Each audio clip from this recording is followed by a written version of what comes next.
And we're back with more of the Incredible Hoax. I am Chris. I'm Mark. And today, ladies and gentlemen, we're going to start with the breaking news that, as you've watched this show regularly, that I'm a Tennessee Titans fan. You're a secondary Tennessee Titans fan. You're a Dallas Cowboys fan with I guess a second or third team would be Tennessee. Is it fair to say second team? Well, yeah, my second favorite team is the Titans. So yeah, I'm Titans fan, and my second favorite team is the Dallas Cowboys. Yeah. All right, so the Titans just hired Mike Mularkey, and go. What do you think of that? Mike Mularkey. Oh, by the way, I should say that Mike Mularkey was the interim head coach at the end of this past 2015 season, and they went 2-7 under him. But to be fair, it wasn't his staff, right, and all that kind of good stuff. He inherited the mess. He inherited the mess. Coach Wisenhunt. Yes. I just can't help but feel a little underwhelmed by this. Same here. Because they've been kind of stuck at the, anytime where you feel like you're constantly drafting in the top 10 year in and year out, you don't feel like your team's turning a corner. And I don't Cleveland Browns. Yeah, I don't feel very inspired by this. Now, the rumors are he's getting along with Mariota. Great. But are you telling me just one coach of all these guys that are potentials out there is the only guy who can get on with Mariota? I mean, they could have made a run for Chip Kelly, but they didn't do that.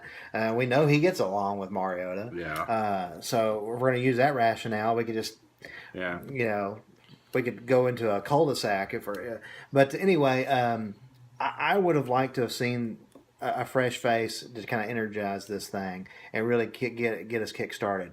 Mularkey, I think this will be really his official, third head coach stint. And if you look at his record with Buffalo and Jacksonville, I believe, it was not good at all. I mean, 2-7, that's about what he got out of Buffalo and Jacksonville. I have no reason. He had one winning record once in Buffalo. Did he really? I think.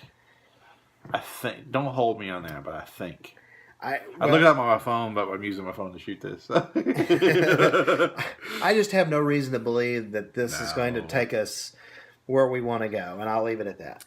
Well, I'm torn because I do know that when he was brought as interim head coach, it lit a fire. They beat New Orleans that first week, and he was directed to protect Mariota, and he did so as best as he could with what he had to work with. And a lot of the players sung his praises that they liked him. So on those, and the other thing I'll say in his favor is they just hired a new GM, and you have to assume that the new general manager is a part, or quickly became a part of their coach hiring process. So the new GM must have signed off on him too. Yeah. So I'm speaking all the things in his favor.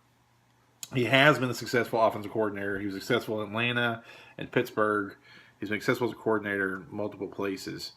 That's the pro. The con would be, I agree with you wholeheartedly. It doesn't energize me. Doesn't energize the fan base. It kind of feels like a safe pick. It's not a sexy pick by any stretch of the imagination. Especially when you know that the new general manager's ties to New England are so strong, and he could go out and get a Josh McDaniel or somebody out there. I can only assume that they wanted to keep Ray Horton and Dick LeBeau on staff. Yeah. So that was part of let's just keep our core coach nucleus together with Mularkey. I can only assume that was the case. So sounds like a safe pick. Sounds like a pedestrian pick. I'll end my comments with this. They just don't have enough talent, and the prior GM, Rustin Webster, was apparently pretty horrid about evaluating talent. And a lot of the knock you would see was like, he's a great guy, but wasn't necessarily the best football mind. Right. And this guy they brought in as general manager is supposedly a football geek. He's an analytical type guy. Yeah. So I'm all in favor of that. So I don't love the pick, but I don't hate the pick. Don't you feel, though, that this pick is kind of like the ownership kind of hedging their bets? You got a young first-time GM. He's young. I think John Robinson. He's 40. I think he's like 39. Okay. Maybe he's about to turn 40. I think. Yeah. so he's young.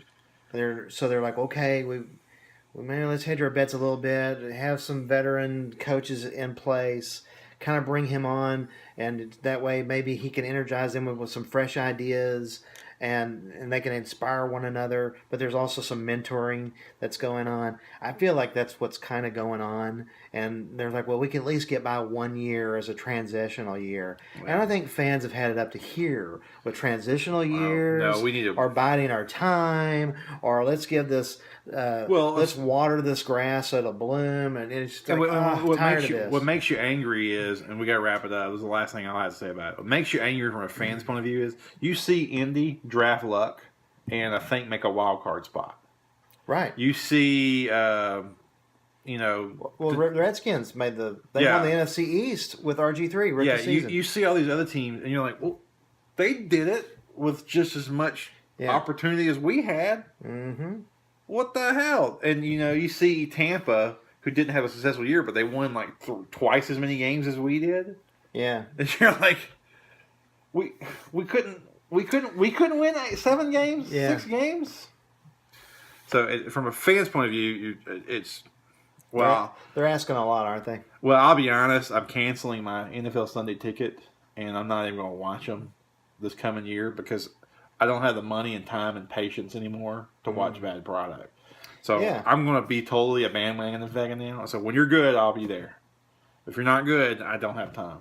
I feel that way about every NFL team now. Yeah, my patience has just run out with, There's too many demands on my time to watch bad product. Right. So, all right. So speaking of wasting time, I'll go binge Justified or something. Speaking of wasting time watching bad product, we'll see you on the next.